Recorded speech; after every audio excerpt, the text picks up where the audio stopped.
Hello,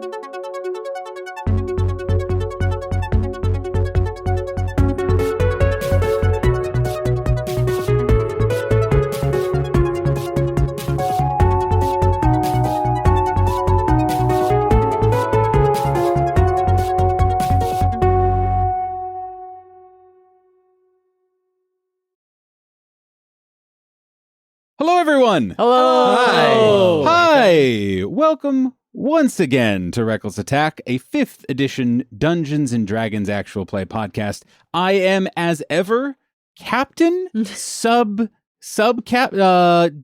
Captain, Admiral? Dungeon Admiral is kind of a fun game. Dadmiral.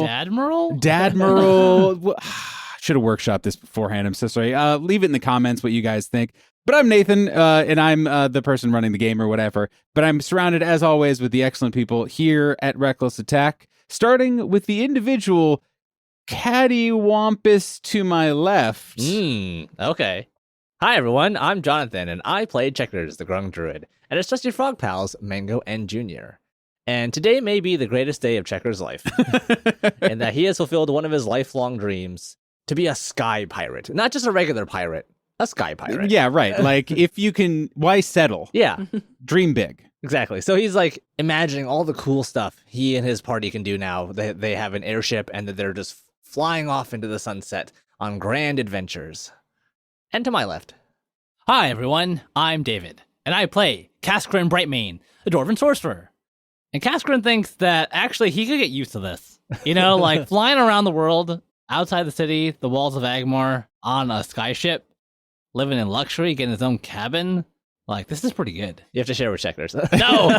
So actually, this is pretty bad. You don't have to share with Checkers in terms of room. You have to share because Checkers keeps following you around and ordering you explicitly as, again, Captain. We'll talk about it later, but it's forceful, yes. And to my left. Hi, everyone. My name is Steve, and I am playing Sylv Asterlin, the Dragonborn monk, who is ecstatic about being up in the air on a skyship on a huge mission, an enormous mission. One might even call it Titanic. Absolute unit. Hope not. Hope not. A chonker of a heckin' chonker of a mission.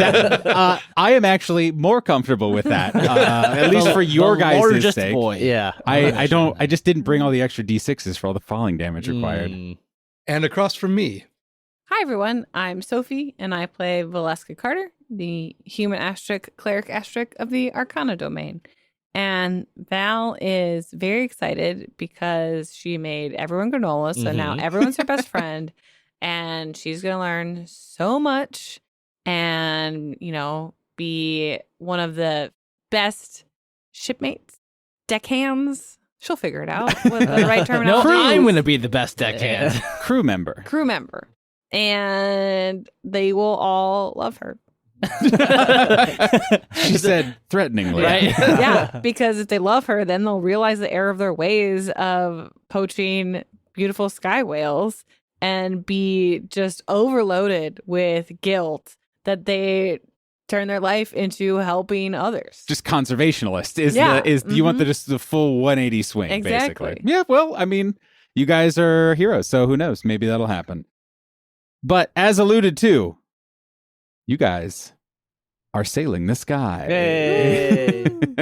You are up on the Sky Stalker. I don't think you guys have renamed it at this juncture. I think it was kind of decided it's like, well, we're kind of like, we're in charge of it, but we're borrowing it.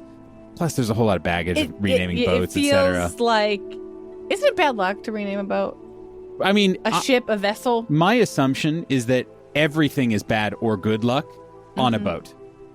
Feels like a little much to rename the ship where we're in a tenuous agreement with Captain Livingstone. Right. Yeah, right. That might be overstepping for now. I mean, all it takes is we just have to erase one letter, and then we get the Sky Talker. And we're good to go. I mean, it's something to think about. Maybe that's the compromise. We got to go back and find that talking board from like episode 10. Yeah. And just find out where like hundreds more of them are, and Yeah. then we can build a boat out of those. That could be the little front bit Yeah. where the, Yeah. the mermaid Right. usually Yeah. goes. Yeah. The worst ship livery Yeah. of all time. Just a plank of Yeah. wood nailed Oh, to the front. man. But boy, it keeps talking. I came up with that thing, and I'm a little disappointed in myself that I didn't think that it needs to go on the sky ship. Yeah. Should go everywhere. But that's a great idea. Next Yeah. adventure. Well, good news, guys. You guys are once again up in the air, once again traveling the wilds of Rixia. So who knows? Maybe on this giant random encounter table that I have 100% definitely come up with, talking plank could be there. We don't know. You guys could run across it That's again. good content. It's Let's- time for you to talk the plank. Speaking of, you are indeed sharing this ship experience with Captain Livingstone, the largest dwarf you've ever seen, standing at, again, I think a strapping 5'7", I think? 5'8", I believe. 5'8", A excuse cubular me. 5'8". A 5'8" in cubular. all directions. Making him just in our party, the second tallest. The second tallest, but probably heavy. Well, I don't know. Heaviest. Probably equal heavy with Kaskrin. That's true. In that he's not made of stone, True. which adds a lot, I would imagine. I am It depends pretty on the down. type of stone. Mhm. It can be very porous. That's an excellent thing to figure out as you are desperately trying to kill time on this adventure. What am I made out of? Because it is Captain Livingstone. It is his conductor Mamba Simone, lest we forget there is indeed a Simone lurking That's right. somewhere on this Checkers ship. and Mango are very upset. Like I We think should have brought Taroth, honestly. yeah. There is additionally, of course, the remaining crew members. R.I.P. to R.I.P. to the Tims. R.I.P. to the Craigs. Yes, we lost I all the believe. Craigs. Yeah. Oh, what? All Yeah. the Craigs died by Sel's hand. Yes. Oh. We have two Whoops, Tims and 5 Joes. Yes. Okay. Well remembered. That is exactly correct. There are some Tims and then a full complement of Joes still helping man the ship and keep it running. Additionally, you guys have a couple members of the Bones with you.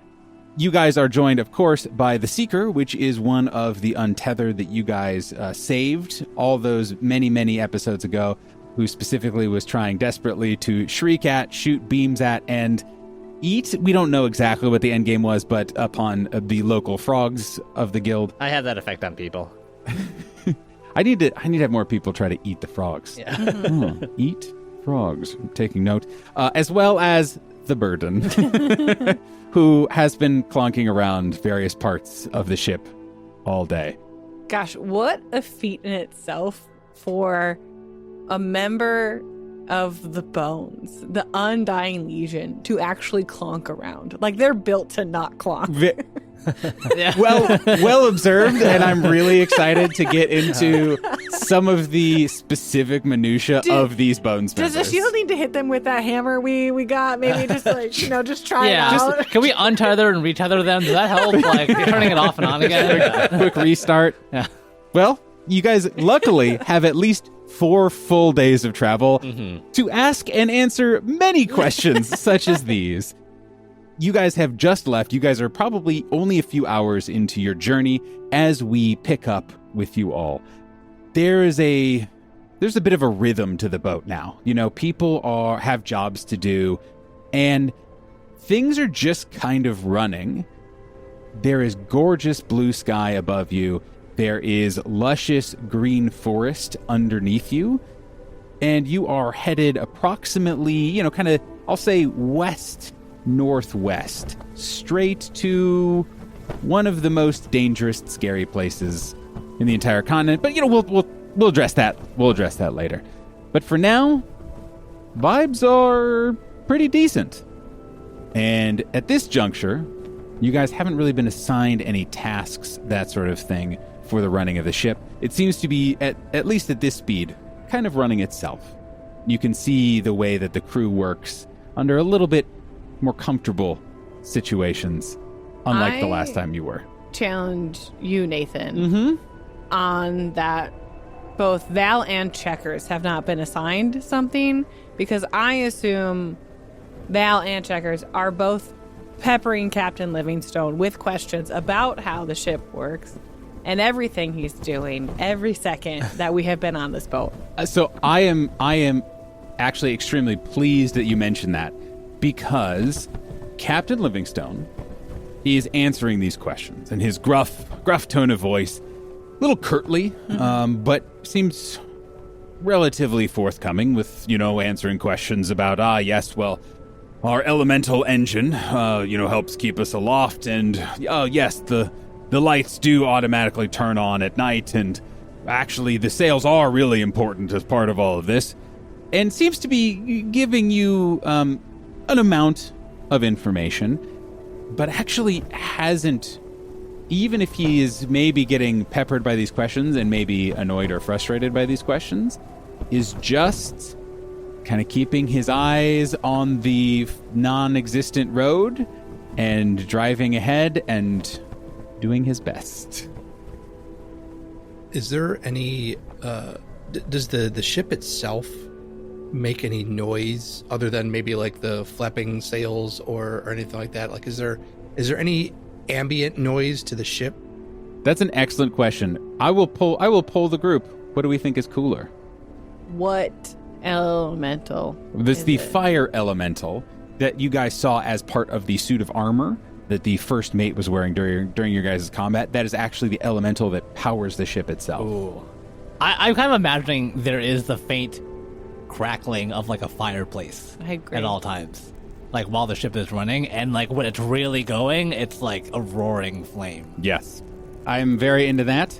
So yeah, there is, no matter where you guys are on the ship, on the deck, down below, in the engine room, there is that crackle of a fire, always going, ever present. And the ship, despite some of the roughness of the outside, of its various repair holes, that sort of thing, is unbelievably smooth. There is no turbulence. There is no wobbles of air. It seems to cut through everything, at least at this beautiful day amount of wind and whatnot, very, very well. There are, it is well maintained. It really looks good up on the deck. There are quite a few railings all around the side that every once in a while you can see various crew members hook themselves into as they're doing their, swabbing and other such seafaring activities, skyfaring activities. And then there is one kind of big, sturdy main mast that has fiery runes going all the way up it that actually go into, if you look closely or kind of are up there in the crow's nest, can see a little bit of just steam escaping through the top of the mast. Hell Oh, yeah. cool.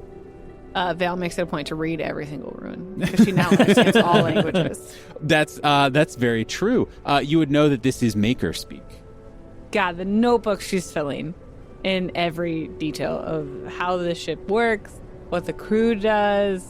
For those who have ever been to like an old city, like in Europe or Asia or whatever, something that has been around for literally millennia, will know that you can just like turn a corner, say in the city of Rome, and there will be just like a fountain that has been there for 5,000 years or whatever the hell, right? And it'll just be like, oh yeah, this graffiti, yeah, that was done in approximately the year 1200 BC, and it just has been there, and yeah, it does translate to, haha, it's a penis, but it is still pretty cool.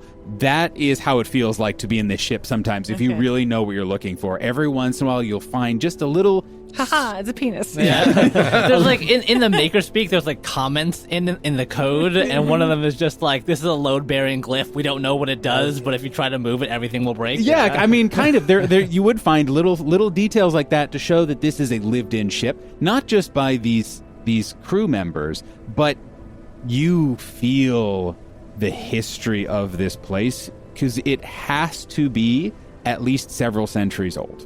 And there would be exactly that sort of thing of people who lived and worked here centuries ago that have put in little notes, little reminders, little like put X amount of coal in to feed the elemental every 4 hours, whatever it is. And you would be finding just tiny little nuggets like that all over. I would add a little small detail because I am imagining the crew itself don't have perfect knowledge of the whole ship. Like how could they know how everything works? Nope. And so it's like mixed along with all the little instructions on how to start things and keep things maintained, there's also like little superstitions of things where it's like you have to, in order to turn the engine on, like you put this much coal in and then you like turn these levers, but also someone has to be like walking in a circle 3 times over here because like it worked that one time, so like just keep it in. Yeah, for sure. And there's probably a couple places that have been repaired and, oh, hey, we should be sure to replace this in 6 months because it'll wear out. But yeah, it is exactly like that. And like you said, for people who cannot possibly know how it actually works, the ship's crew seem to be doing a pretty good job from your untrained eyes of keeping things running smoothly and at least moving forward in a linear direction. This whole place, you know, you certainly would have had access to it while it's parked in Agmar. You flew here, but now it's kind of your ship in a way that it wasn't before. And at this juncture, you have not been told of anything that you should or should not be doing. How do you spend your first day up in the sky? So, Checkers has some very important business to conduct up on the Sky Stalker. I mean, yeah, you're in charge. Exactly. And Oh no. by extension, actually, everything that Checkers does is important business. Correct. While on the Sky Stalker. And one of the first things he does is brings everyone on the ship aboard onto the deck so that he can give a presentation. This is something that he would have worked with Kaskrin on. So he brings everyone up, pulls out his little trifold board that Kaskrin got. I made that. Yeah. And on this, you know, make sure that everyone's seated, like, you know, everyone's Caskrin's like hushing people. Yeah, like, right. Shh, quiet in front. I We're love about to start. I love that Kaskrin has been like, all right, if we're gonna do this, we're doing it right. We have an order. We're making it official. Mm-hmm.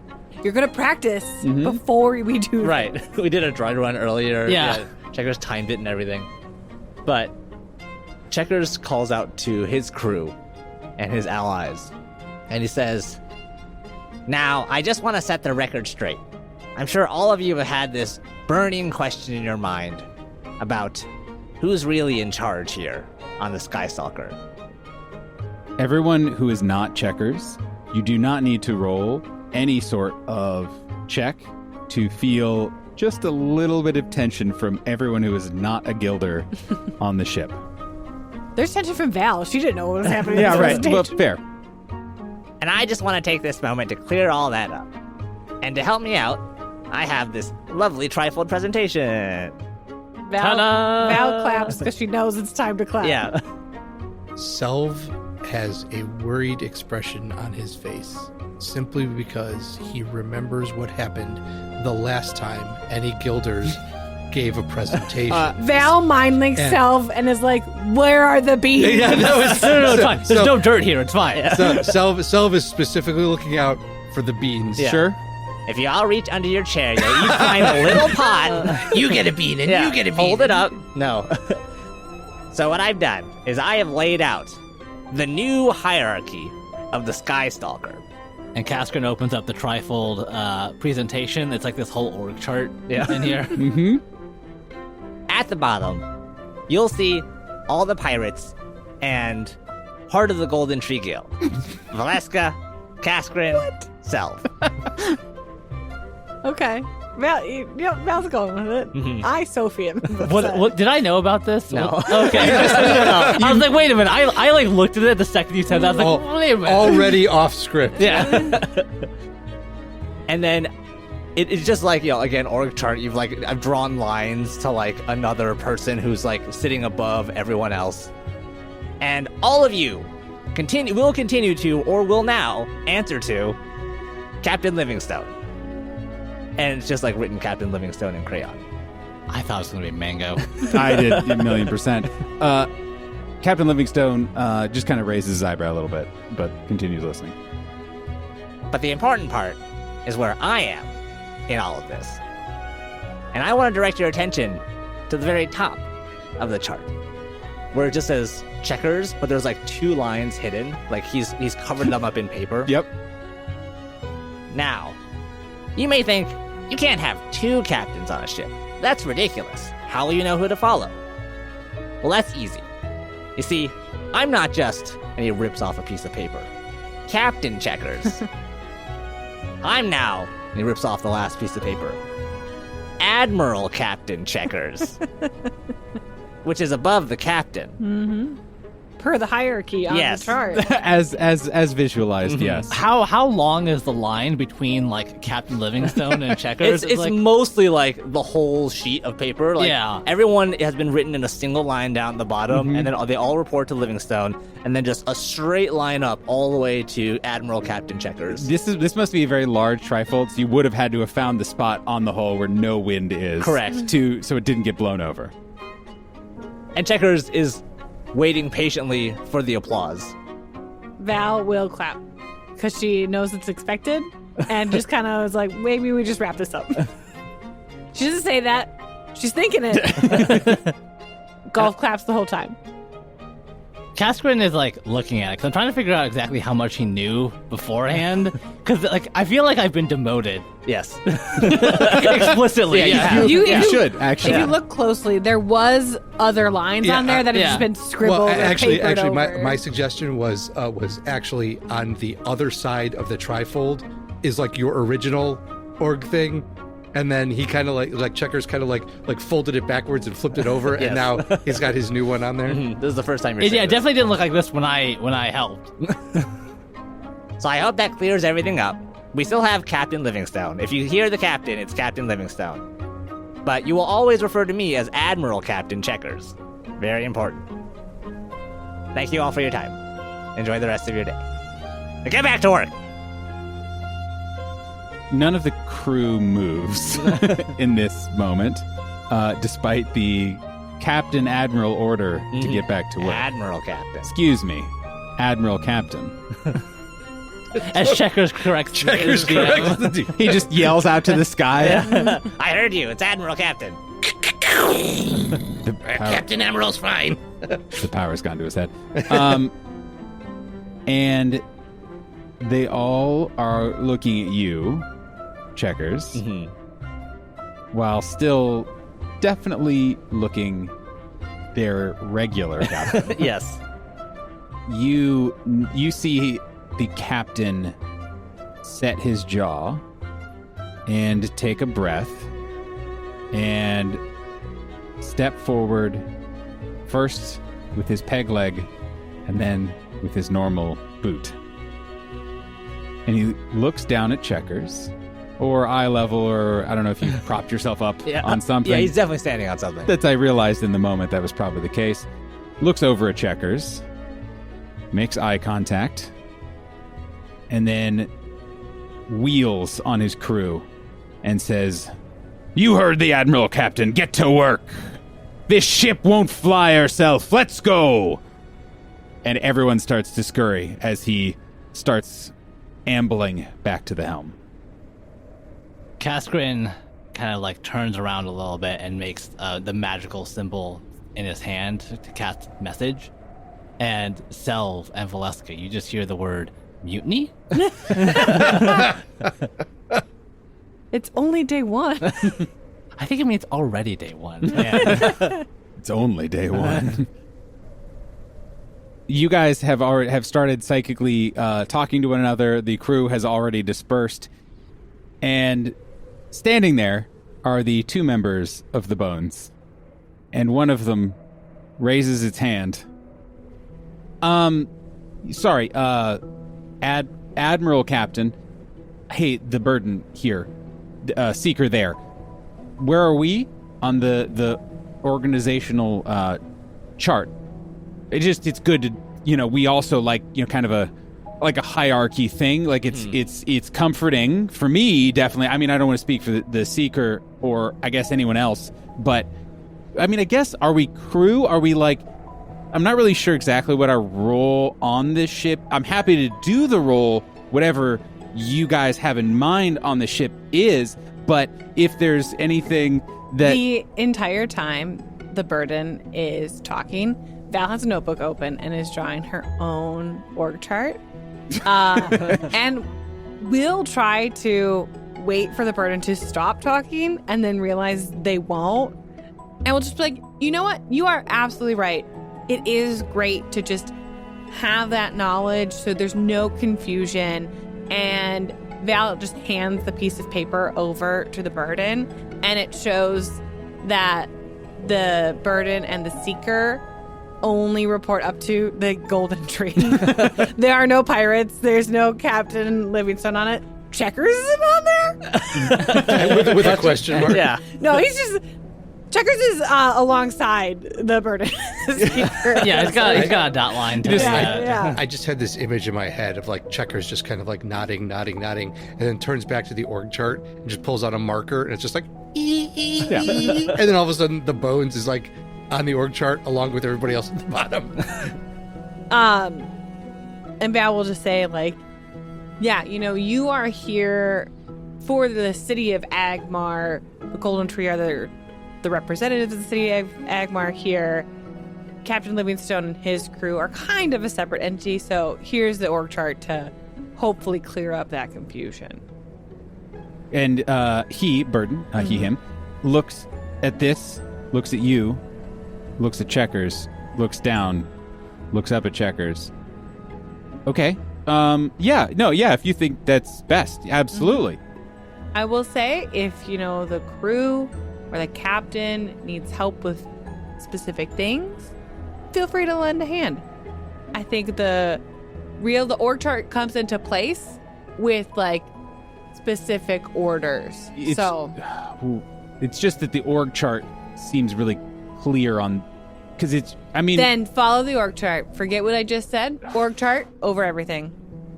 So just really quick, just to clarify, and starts launching into a thing, and the Seeker actually, who is a little bit kind of smaller and slender in build, and kind of has a slightly more feminine sounding voice. Again, she, her. Just kind of like at this point steps forward to you and kind of does that thing where you're kind of like shoulder to shoulder talking, and is like, if I may suggest. No, wait, I want to see how far this goes. Spoiler, you have lots of time to really dig into that. I think the burden would maybe do best below decks, maybe like moving boxes or organizing. That works for me. The heavier the better, usually. Gas grid. Yeah. Wait. I am assuming Casper was was called. in charge of supplies, which is why I called That's you. fair. Yes. And Cashman's also been listening into this conversation. Supplies! It's very generous of you to call this a conversation. Yeah. Cashman's gonna kind of come up and like put his arms on the burden's shoulder, and it's just like, let me show you around to where I like to hang out. Oh, that's really great. I appreciate that. Just really quick, is that an order to follow? I'm happy to, but I don't... And like Castron is kind of like leading him off the deck of the ship. Absolutely. And you just hear the trailing words. happy, like is pushed along by a gentle breeze. Yeah, right. Is so eager to go along with you, but it's just needs like a little bit more clarification. Yeah. The Seeker, just kind of leans in and just kind of nods a little and just as much as we can be nervous. The burden, well, he's probably the most of what you would call nervous of us, but he's a good soldier. He'll calm down. I didn't know you were affected by nervousness. Most of us are not. And by most, I mean none but him. As an outside observer, it seems that maybe all of the fear and nervousness that you would have normally experienced was channeled into a single member of the bones. There are a lot of theories about the burden, but let's put it this way. As you all know, I know you all have had several relationships with members of our order, and each of us has a few things that we're particularly drawn to that help define us, help create our identity, and we have very little control over what those are. And for some reason, it seems like for him, that energy is interesting. Interesting. Me, on the other hand, as my name might suggest, I would be happy to take up the watch. Sounds great. Would it be all right if I went up to the crow's nest? We should get confirmation that the crow's nest can support the weight of one of the bones. Correct me if I'm wrong. They are extremely heavy, aren't they? I believe that is true. Not a bad question to ask Captain Livingstone. Would you also be interested in learning the navigation? Because that's something I was planning on learning, but I didn't know how much your interest carried over to that specifically. Hi. Great. Hi. Yes. Hi. Yeah. Thank you. Yeah. Yep, that sounds great.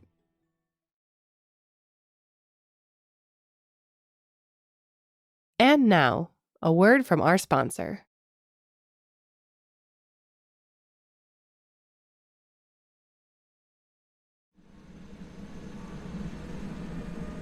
Hello, this is your pilot speaking. I would like to welcome you to Reckless Airlines. Our total flight time for this episode is approximately 1 hour, and we will be cruising at an altitude of 2,000 frog stacks. In a little bit, the flight attendants will be by with complimentary clips and excerpts from previous Reckless Attack episodes. We know you have a lot of choices when it comes to 5th edition Dungeons & Dragons actual play podcasts, and we would like to thank you for choosing ours. If you enjoyed your experience during today's episode, please be sure to fill out the in-flight survey and leave us a rating or review, or tell a friend. Book your next flight with us at www.recklessattack.com, and thank you for listening.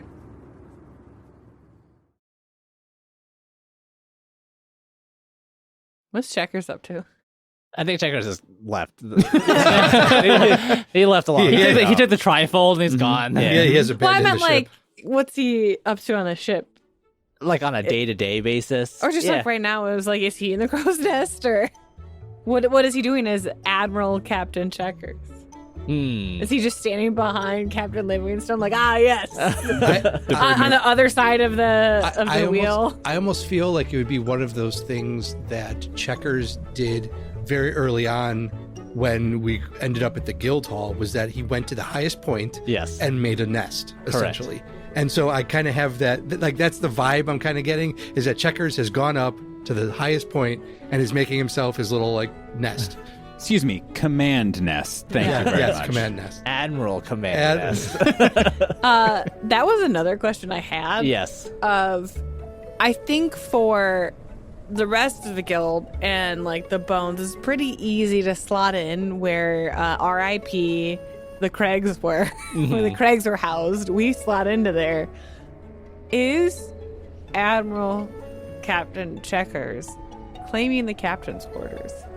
Checkers is not. He actually is not taking a room. He sleeps among the sails and among the crow's nest. So he's building like his nest up there. He's got little ropes and everything all the way up there, but he sleeps, outside. And to be clear, this ship is, again, pretty large. And you kind of, over the course of the last couple of days of getting to know the ship, kind of quizzing the crew about some of the details, would know their best guess, again, this is probably some sort of old cargo ship, something like that. Does obviously have some amount of weaponry. You guys know that firsthand. But also does have a pretty robust amount of space for crew, both in terms of bunk beds, but also a lot, actually, of individual quarters. So there's actually plenty of space for you guys to take various individual quarters should you want. Does it look like basically they had taken over sections of what used to be like a cargo hold and just kind of like divided it up into, different crew quarters? Or were there that many crew quarters to begin with? Yeah, it's a great question. And there is actually that many crew quarters. There's definitely a couple that are kind of the classic hammock bunk kind of setups that are in the back.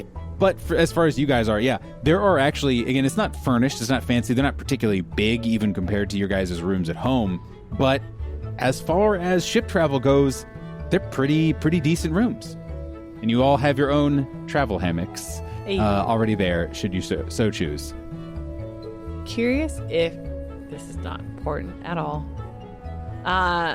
Ships have hammocks because of the waves. So if there's no Right. turbulence on the airship, why do they adopt hammocks? That's a great question. You should ask it if you care to. Carryover. I have answers. Oh. Nathan has It answers. could but be that when this ship didn't have holes in it, it was capable of both. Val See, will ask literally every question she thinks of. So the answer to that question and probably can be extended to other follow-up questions that Val may have, is that it comes out that all of these crew members were actually former sailors for the most part. Oh. And there are a lot of, a little bit of just enough kind of carryover skill, especially lifestyle-wise, that they were able to adapt to this life decently and figure out the rest. And there are just definitely a few touches of things that they have kind of brought for themselves. Plus, you don't want cots and mattresses and stuff shaken all over the place with turbulence or Raven Mount attacks or what have you either. So, Can I propose something Mhm. for, like, kind of as the day carries on? absolutely. Because I'm imagining, we've been traveling for a little bit. We had the presentation. We know where the pecking order is now. And we know for however long that's going to last, at least. And I kind of imagine things have settled down a little bit. And Kaskrin and the Burden are below decks. Mm-hmm. And Kaskrin is also just settling in surprisingly quickly. Given that these are all former sailors, Mhm. it's like basically he never left Lotros. Mhm. He knows kind of the jargon. He knows just from hearing it so often. And he finds that he fits in surprisingly quickly. Yeah. I imagine the crew goes on their routines. I am also actually curious. Do any of them mourn the loss of the first mate? So, yes, as you are below decks, eventually, just kind of as you're bopping around, doing things, making sure all the supplies are in order, all that good stuff, you would actually see set up just a very small, like, sailor's memorial to the Craigs and to the first mate. It's very, very simple. It is just like mirrors kind of under each of the names written down on a scroll that has been like puttied or, sapped, using like some sort of adhesive to the side of the ship. And it is just their names up there and the mirrors. While you're down there, no one comes to visit it or anything like that, but it's probably something that you are familiar with. Again, just having absorbed a seafaring culture for as long as you did, you are able to recognize at least probably what this would be. Yeah. And I'm curious too, are there other names besides, like, how long does the list go? So there are a few more.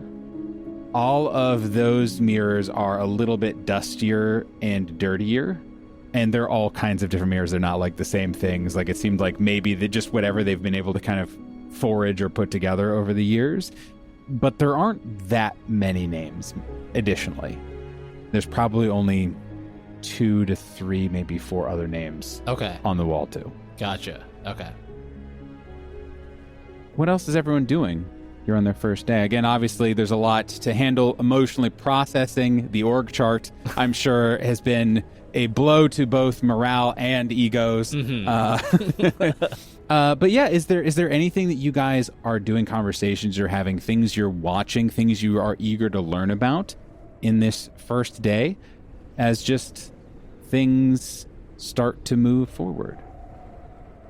I think Val is so excited to learn about everything that she doesn't really truly focus on any one thing, and it's kind of just like going about the ship and like, oh, that looks interesting, I'll follow that and like ask questions about that until something else pops up. And like her notebook at the end of the day is the most disorganized as it's ever been, because so many things have caught her attention. I'll give one tiny detail as part of that. Eventually, kind of that thing of you noticing and then just pulling on the thread brings you to the engine room. And you realize that there are all sorts of ducts and valves and stuff all over the ship that all lead back there. There's not tons of activity around there. The Tims probably are in every once in a while. There's probably a Tim in there most of the time. But it is a very simple room in many ways. There's a few, various kind of steampunky dials and switches and whatever. But the main bit is a huge glass dome. And it is super foggy. You can't see through it other than you can feel the heat and see the vague fiery glow of something burning yellow, orange, red, hot in the middle of whatever this is. That Tim is going to answer a lot of questions from now. I am certain. So Selv is basically taking that first day to enjoy the scenery.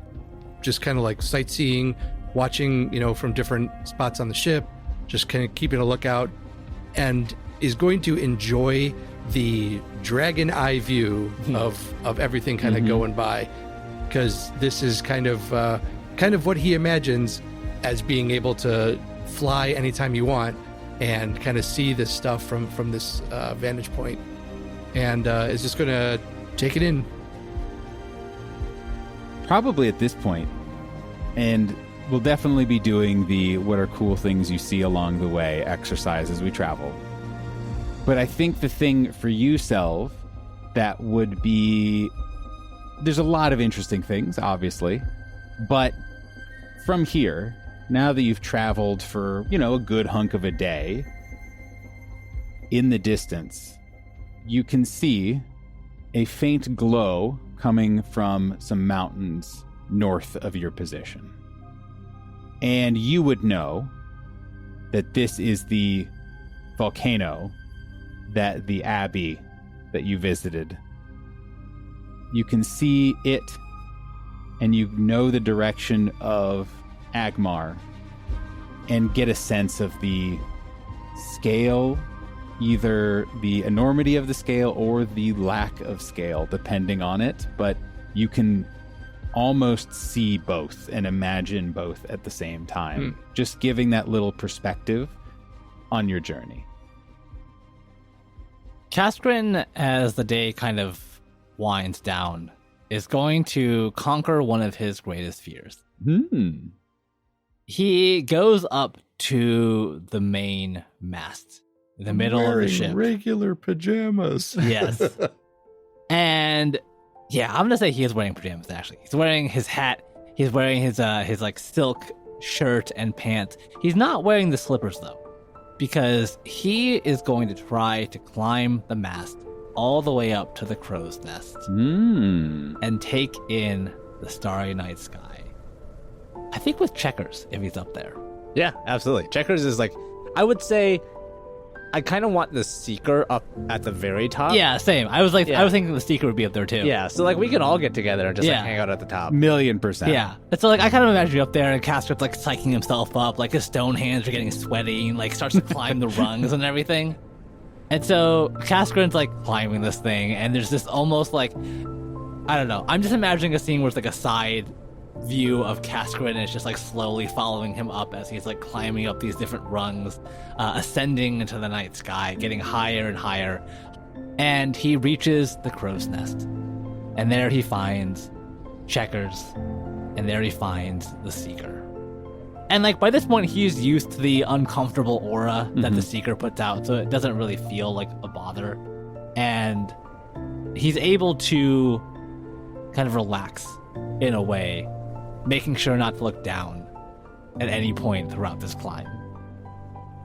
What is Checkers doing? I think Checkers is also kind of taking in the end of the first day, just taking in everything that's happened today. So So Checkers is surprisingly quiet. Mm-hmm. You know, like as you were climbing up, you probably didn't even notice that Checkers was in the crow's nest until you got up here. Right. And you find that like, oh, I'm just gonna enjoy myself. Oh, there's Checkers. So it's a very contemplative evening. Yeah. Just looking at the stars from this distance, from this angle. And Cascarin kind of like, rests his arms on the side of the crow's nest and is like looking out at the starry night sky and the mountains as they slowly move past us as we sail. And for a while, he doesn't say anything, just enjoying the moment. After a while, though, he does speak up and ask Checkers. So, do you think you're the greatest guilder? The Seeker takes a moment of also taking in the scenery, just lightly cranes the armor in the direction of Checkers. Well, I don't know many guilders who have ever been admiral captain of a skyship before. So I got that going for me, at least. You do have that going for you. I will say, I didn't think you'd make it this far either, if I have to be perfectly honest. But am I the greatest guilder? I think we'll have to see once we get over all of this. Once we've beaten the Ultra Giant and sailed back to Agmar as heroes. And Cascarin kind of looks... He's been trying to avoid looking at this the whole time as they've been sailing. But... because there is a part of the landscape that is serene, that is wonderful, that is interesting. And then you look a little bit to the right, and there becomes a part of the landscape that is dark and terrifying and broken. There's a part of the landscape where it's not just dark clouds, but it's dark clouds of ash. Now that it's darker, you can probably see a glow in that direction opposite of the volcano, where you know the Ultra Giant is as well. And so Cascarin kind of, takes a few more moments, looks at the landscape, looks at Checkers. And then Cascarin will start slowly making his way back down. It's nighttime. It's sort of the end of the day. We've established pajamas are on. At least one member of the guild, and probably everyone is winding down for the evening. Val would have asked what the nighttime procedures are and what alarm she should wake up to. She probably made the captain ring it. So she'd be like, all right, I'm locked wake in. up this. I got it. Yeah. And that is actually part of kind of one of the last bits of order that you knew that you as Admiral Captain Checkers would have to kind of like, all right, so are we bedding down for the night? Are we pulling over? That sort of thing. It was kind of a last conversation that you knew you probably needed to have before the end of the day. But unfortunately, that conversation isn't going to happen just yet. Because the rest of you hear a voice roar above those crackling, peaceful fireplace sounds. And you start to hear the sound of fire intensify and deepen and start to roar just a little bit. As Captain Livingstone yells out in a voice that you swear must be supernaturally amplified, but might just be because he's very dramatic. All crew, up on deck now! All hands! All hands! Val is so fascinated. What is it, Captain? Self's kind of already up there. All the rest of you are coming up. It seems to be a beautiful night. Totally clear. You can see more stars than you've probably, maybe ever seen up above the trees, far away from cities. And you can see the captain, the Admiral Captain, the Seeker, and anyone else who's up there and made it, looking straight ahead of your ship. Up in the air, you can see at first a perfect circle missing from the skyline, where stars are blotted out and there is no horizon beyond it. And it is getting rapidly larger, encompassing more and more, and clearly you two are on a collision course. And in the starry night, full moon, you can see details of red lightning coursing throughout what appears to be a swirling orb of roiling clouds. Self, you know what is happening, what is about to happen to this ship, because you've experienced this before. Self, in front of you is an arcane storm. And Captain Livingstone turns slightly to Checkers and says, "Awaiting orders, Admiral Captain." And maybe for the first time in a long time, Checkers is really like, he's feeling the weight of responsibility. And all he can manage in this moment is a weak land ho. And that's where we'll end it this week, Oh, everyone. boy. See you next time. Bye. Bye.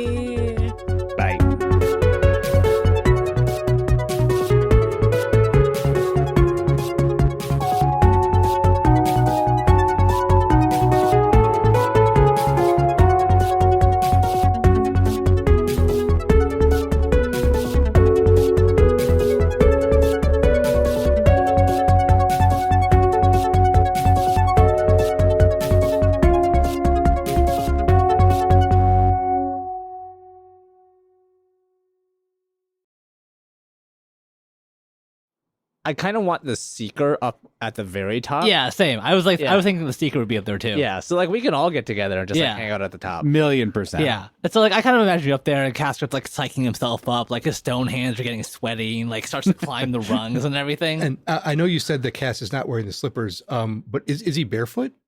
And actually, are the regular crew barefoot like they would typically be on an ocean ship?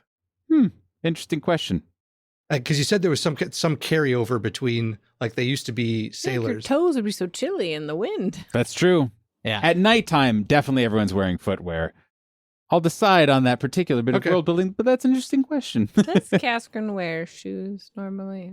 I would say no, because they can't find size 36 shoes that would fit Your his big old stony stone feet? Yeah, his big old stone feet. Custom made slippers, so. Yeah, the slippers are easier to do than Mhm. like full shoes.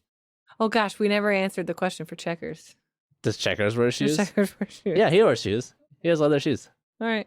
Well, when we ever talk about Checkers running, we always make the Yeah. plop plop Yeah, plop. yeah, like, because- in his shoes. because they're frog Well, noise. Because they don't have bottoms, but he has shoes. or it's just very wet leather, which is also a very bad sound to plap around.